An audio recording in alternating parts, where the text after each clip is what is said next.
work this week?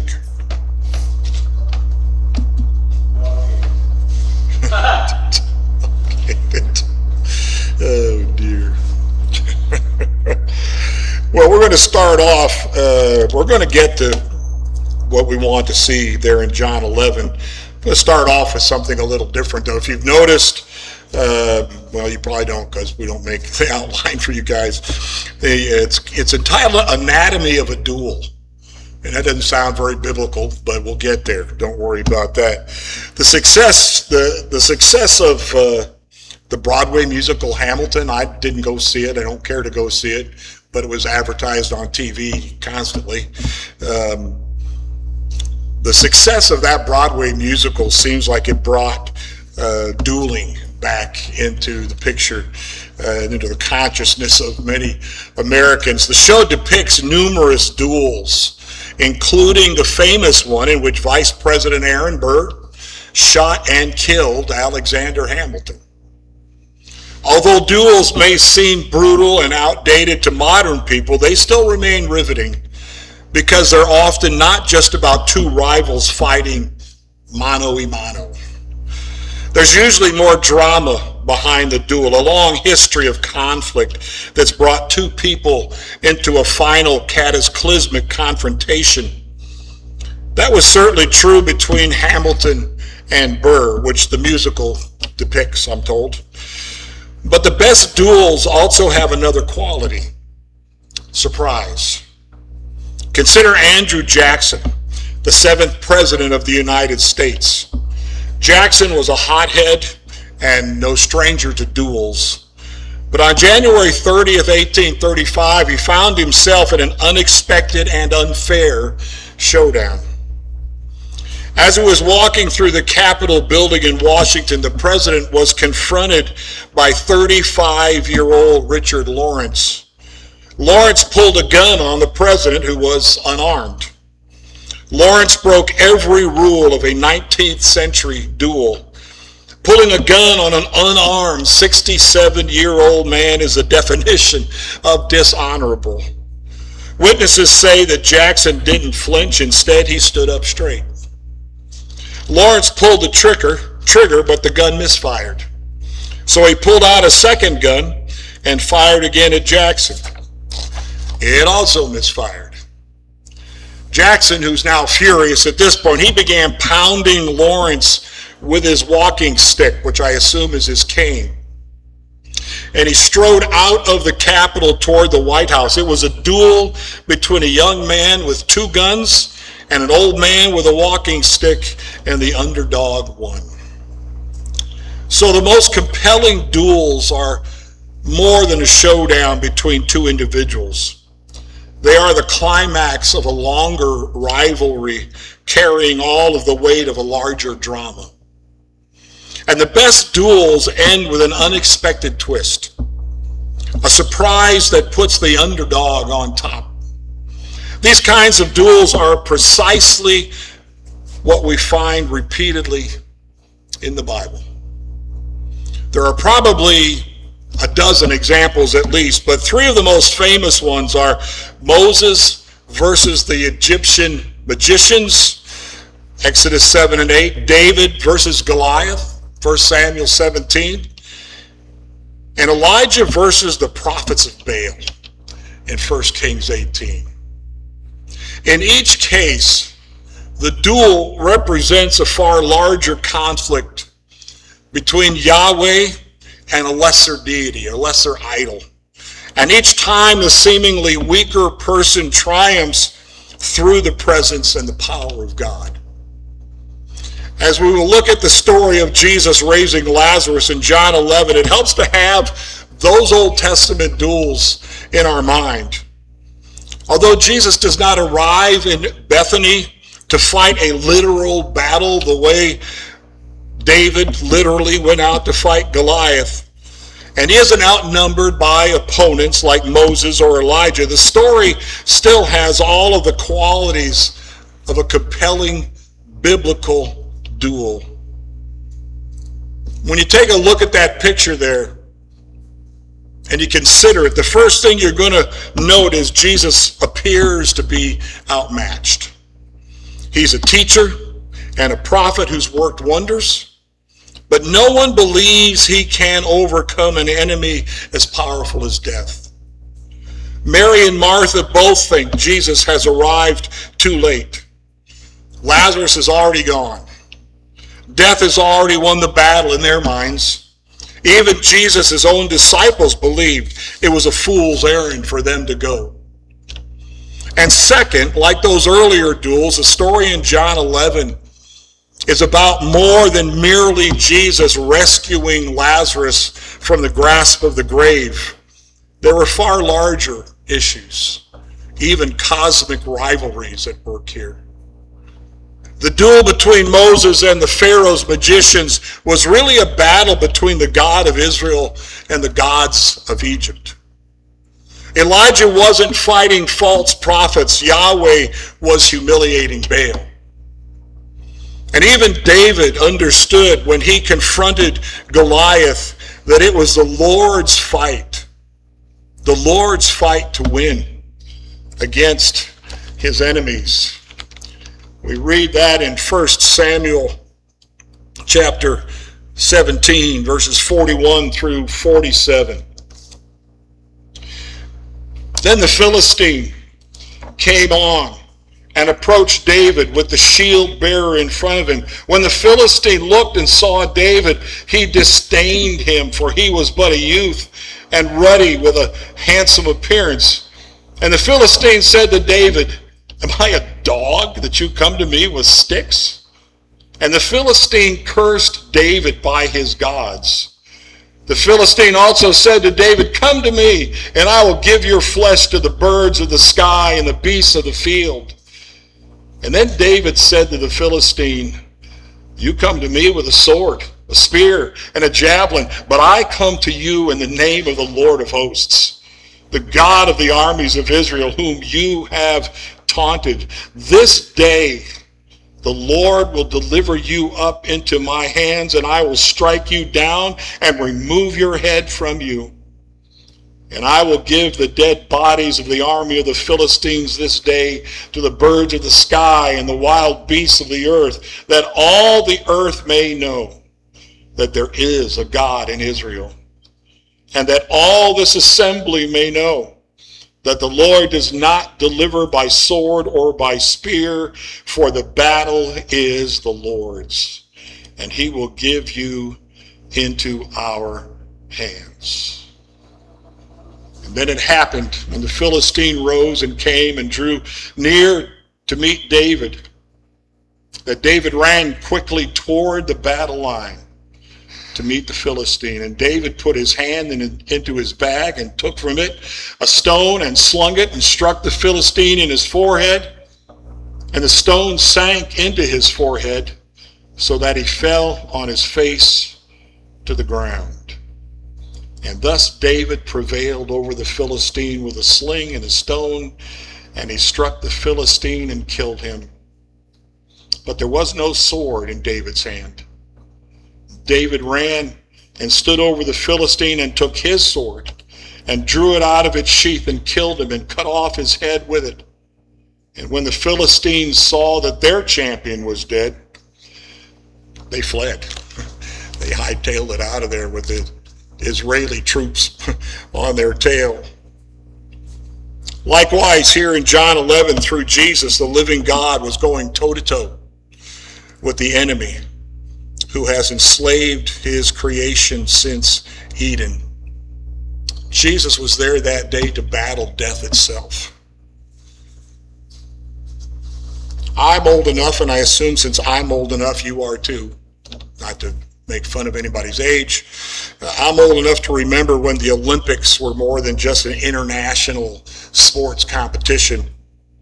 Before the 1990s, they were also part of the Cold War competition, in which the performance of a country's athletes was a proxy for the effectiveness of a country's political and economic systems. The most controversy in the Olympics back then erupted in sports with subjective judging and subjective judges, like diving, gymnastics, figure skating, where points were awarded, not just on an athlete's performance, but on the degree of difficulty that they did their activity in. And that was determined by the judges.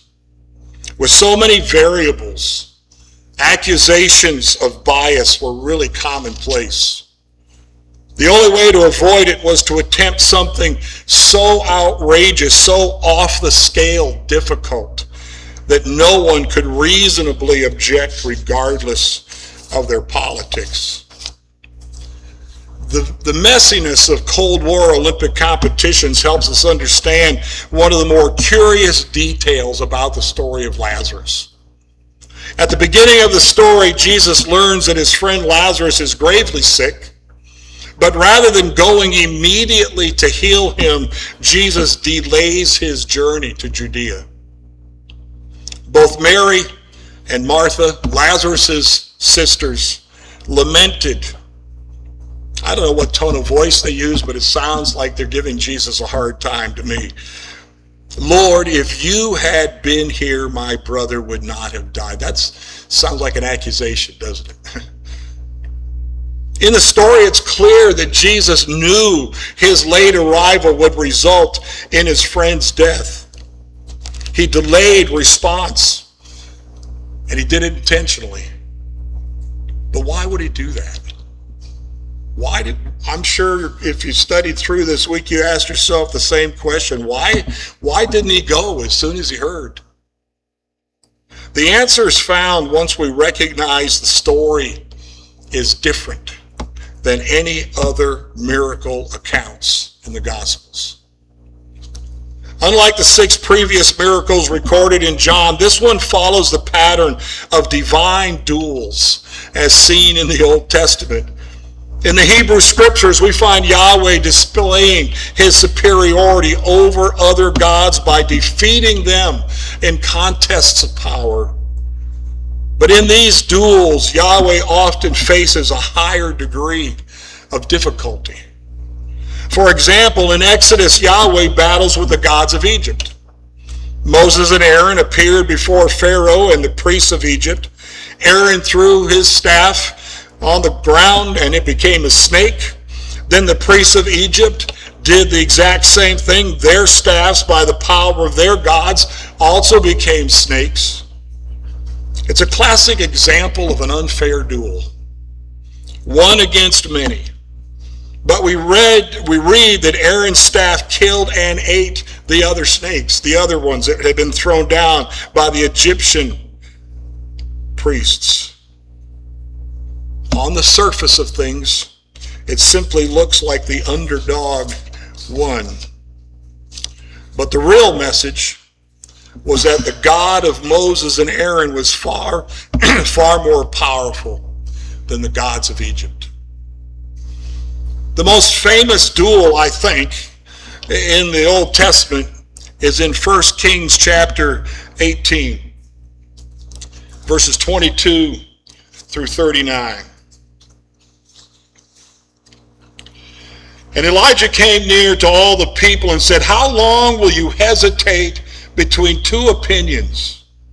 If the Lord is God, follow him. But if Baal, follow him."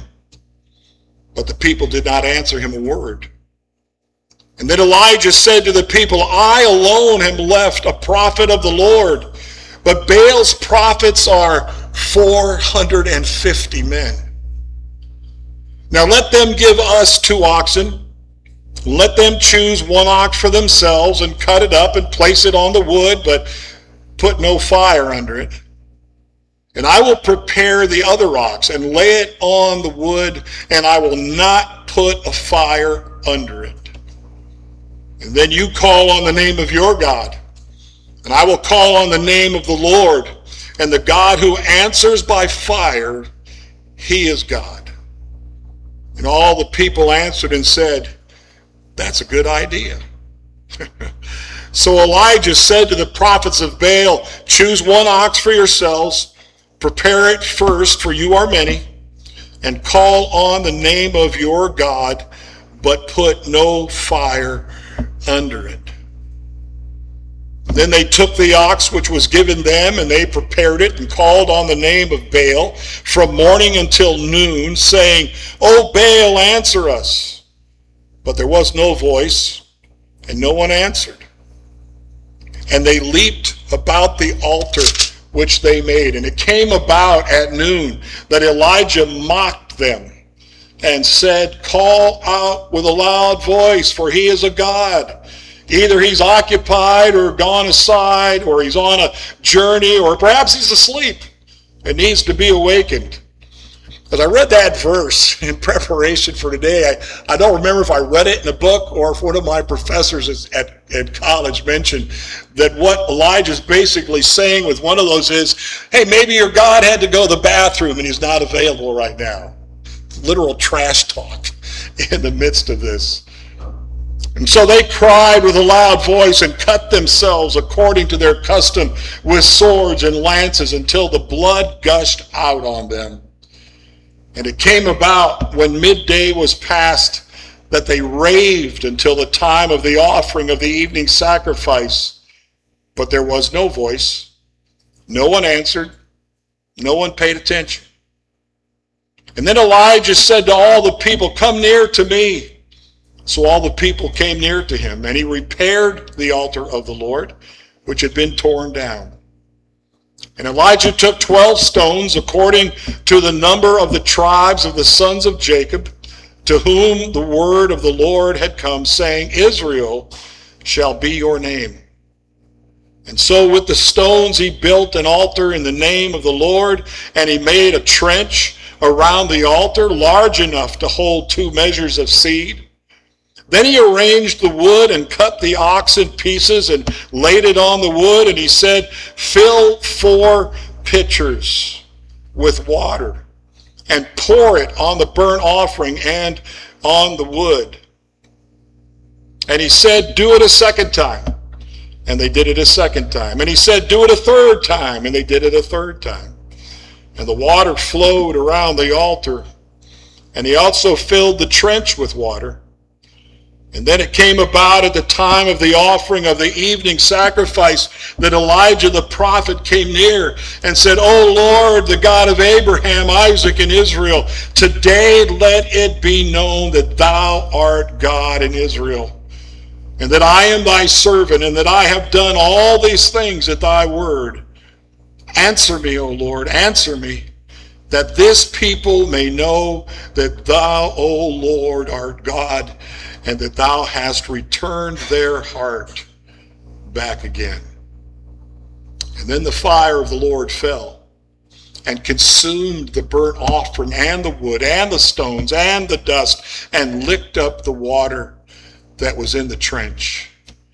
And when all the people saw it, they fell on their faces and they said, The Lord, he is God. The Lord, he is God. The rest of the day wasn't very good for the prophets of Baal, as they were all rounded up and put to death because they were found to be false prophets. The prophets of Baal prayed all day long for their God to send fire on the altar. When nothing happened, Elijah mocked them, as I mentioned. When it was Elijah's turn, he built his altar with a deep trench around it and ordered 12 massive jars of water be poured out over the altar, filling the trench all around it, drenching everything. Would his God, this is the big question at this point, would his God have the power to burn a saturated sacrifice? Elijah called upon Yahweh, and fire came immediately to not only consume the offering, but also the water, and also the wood, and also even the stones were consumed by fire. In these Old Testament duels, the Lord maximized the difficulty of the task because he not only wanted to prove himself stronger than the other gods, but he also wanted to leave no question, no doubt in anybody's mind that he was infinitely superior. We see that same pattern in John 11. And there, Jesus is not dueling with the inferior gods of another nation. Instead, his duel is with the greatest enemy of all, death. To prove his unrivaled power and to dispel any doubt at all, Jesus sought to maximize the difficulty of all of this by arriving after Lazarus has died. Just one day extra, which would make everybody else think, well, it's too late now. He's not there anymore. His spirit's gone.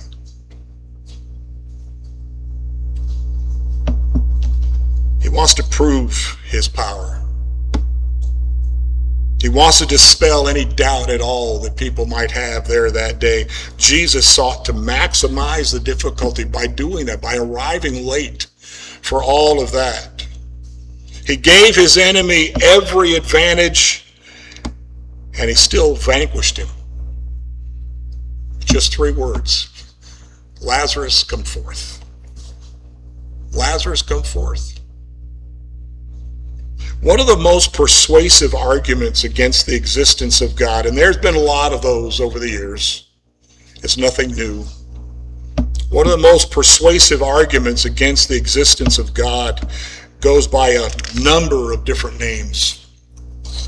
Philosophers call it the problem of evil, or the Epicurean paradox. I tried to look that one up. I didn't understand it.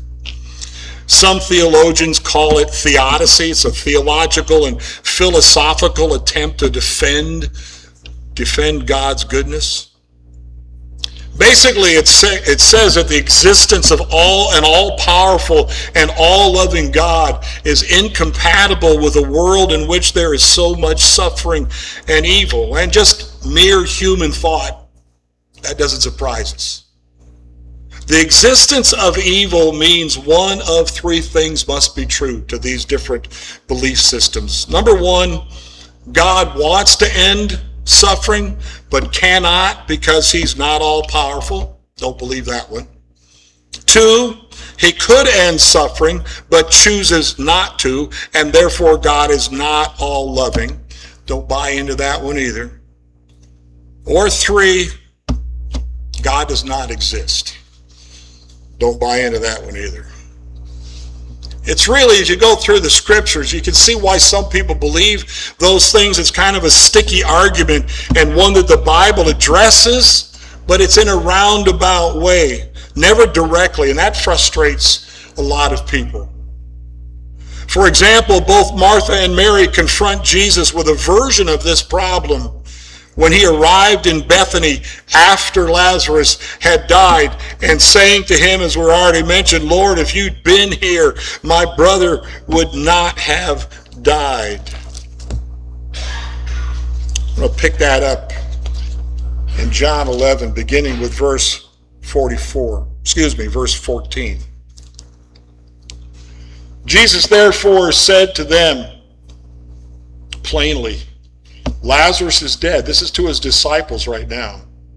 Lazarus is dead. And I'm glad for your sakes I was not there, so that you may believe. But let us go to him. Thomas, therefore, who is called Didymus, said to his fellow disciples, let us also go, that we may die with him. And so when Jesus came, he found that he had already been in the tomb 4 days. Now Bethany was near Jerusalem, about 2 miles off, and many of the Jews had called to Martha and Mary to console them concerning their brother. Martha, therefore, when she heard that Jesus was coming, went to meet him, but Mary still sat in the house. Martha, therefore, said to Jesus, Lord, if you had been here, my brother would not have died. Even now I know that whatever you ask of God, God will give you. Jesus said to her, your brother shall rise again. Martha said to him, I know that he'll rise again in the resurrection on the last day. And Jesus said to her, I am the resurrection and the life. He who believes in me shall live even if he dies. And therefore, and everyone who lives and believes in me shall never die. Do you believe this? She said to him, "Yes, Lord, I have believed that you are the Christ, the Son of God, even he who comes into the world." And when she had said this, she went away and called Mary, her sister, saying secretly, "The teacher's here and is calling for you." And when she heard it, she arose quickly and was coming to him. Now Jesus had not yet come into the village, but was still in the place where Martha met him.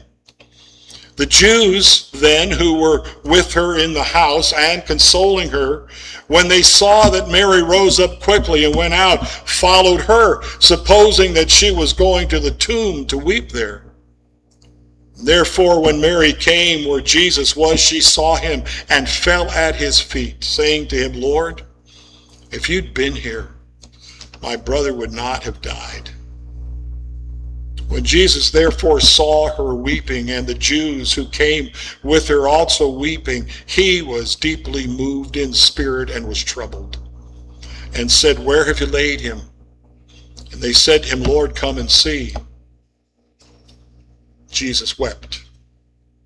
And so the Jews were saying, "Behold, how he loved him."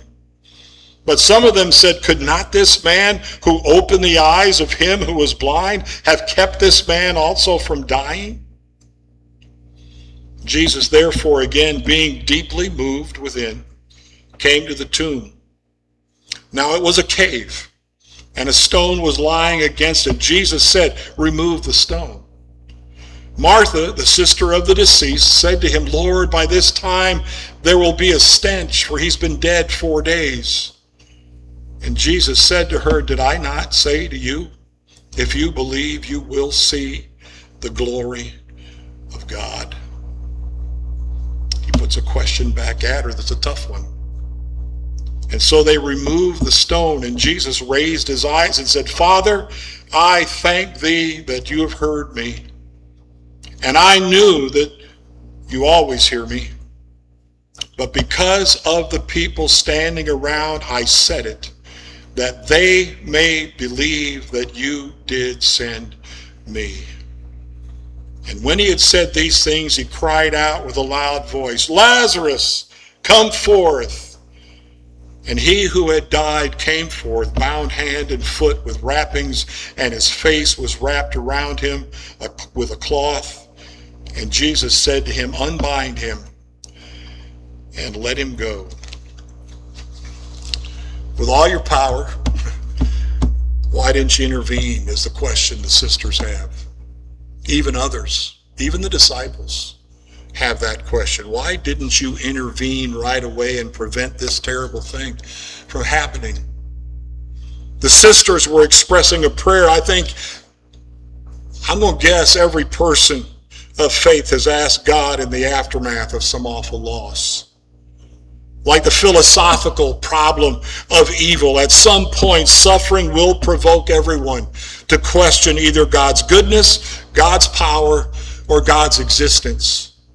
It's important to recognize that Jesus did not take offense at Mary or Martha's anger. He understood the intense grief behind their accusation and the deep pain that they were experiencing. Rather than offer a rational, theological response to them, Jesus made room for their doubts. He accepted their anger. He even shared in their tears. But the story does not leave their question completely unaddressed either. Why did Jesus wait after learning Lazarus was gravely ill? Why did he allow him to die and his friends to experience such terrible grief? Was he unable to intervene? Was he unwilling to intervene? As the problem of evil might argue, those who believe that. John 11 addresses the question by shifting our attention from God's caring to God's timing. From God's caring to God's timing. Jesus' care is abundantly clear throughout the story. Lazarus is introduced as someone whom Jesus loved. Twice Jesus is described as being deeply moved by those grieving for Lazarus, and he himself openly wept. There's no question that Jesus cared, none at all. So why didn't he intervene sooner and prevent all this pain? Remarkably, Jesus said to his followers, back in verses 14 and 15 where we started, then Jesus said to them plainly, Lazarus is dead. And he says back to them, I'm glad for your sakes that I was not there so that you may believe. But let us go to him. This isn't about the timing. This is about the caring. He wants them to believe. He wants them to see what he can do, what power he has, even over death. In other words, by waiting, Jesus wanted to accomplish something more valuable, more glorious than just preventing pain. This is where our philosophies and our theologies can often fall short because we're playing a guessing game.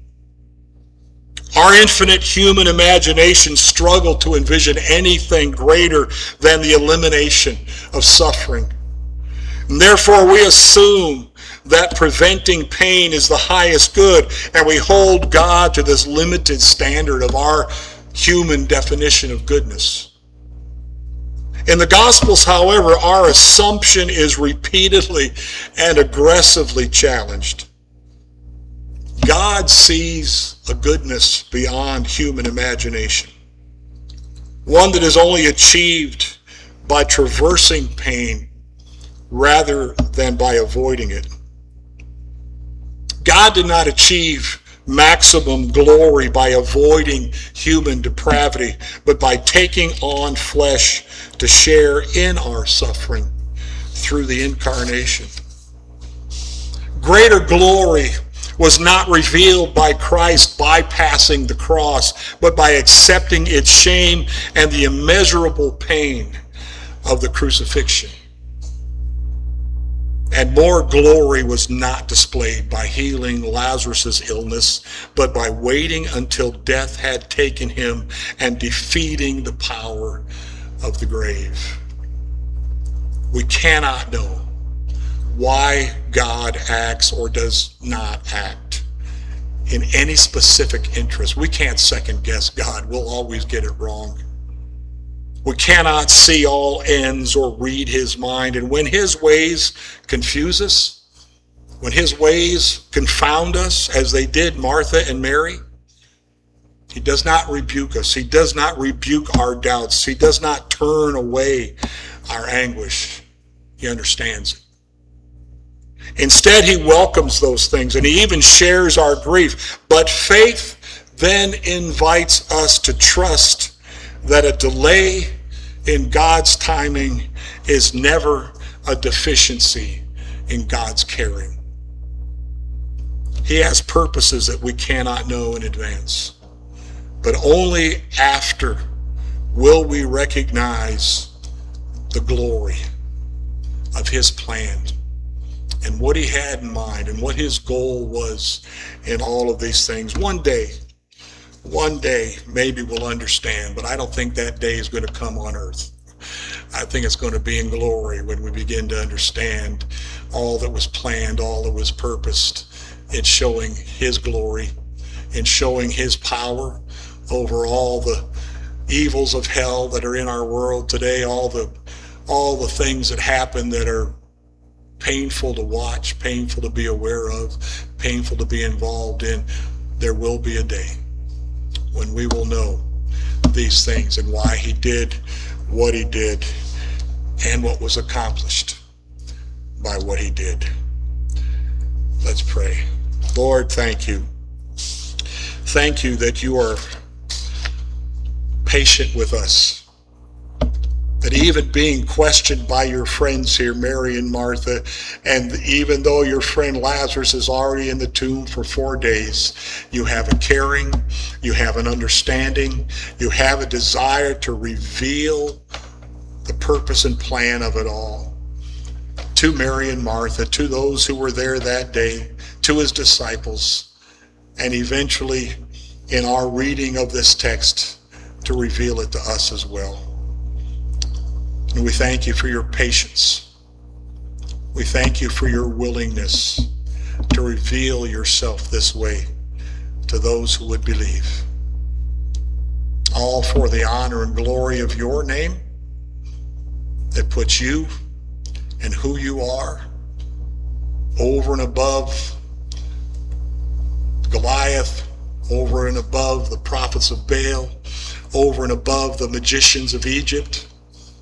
Your name is the name above every other name, that at your name every knee should bow and every tongue confess that you are the Lord. Thank you for your word. Thank you for revealing things to us that at times are hard to figure out. Forgive us when we second guess you. Forgive us when we even accuse you of not being a God of love, not caring, all of those different things that come into our hearts and minds, surely introduced to us by the devil. Lord, help us to keep our eyes fixed on you, the author and the perfecter of our faith, who for the joy that was before you endured the cross, despised the shame. You always set the example for us, always. If we'll just be still and pay attention, we might be able to see that and understand it. Thank you, Lord, for your goodness to us. Amen. Take your hymnals, if you would, please, in closing.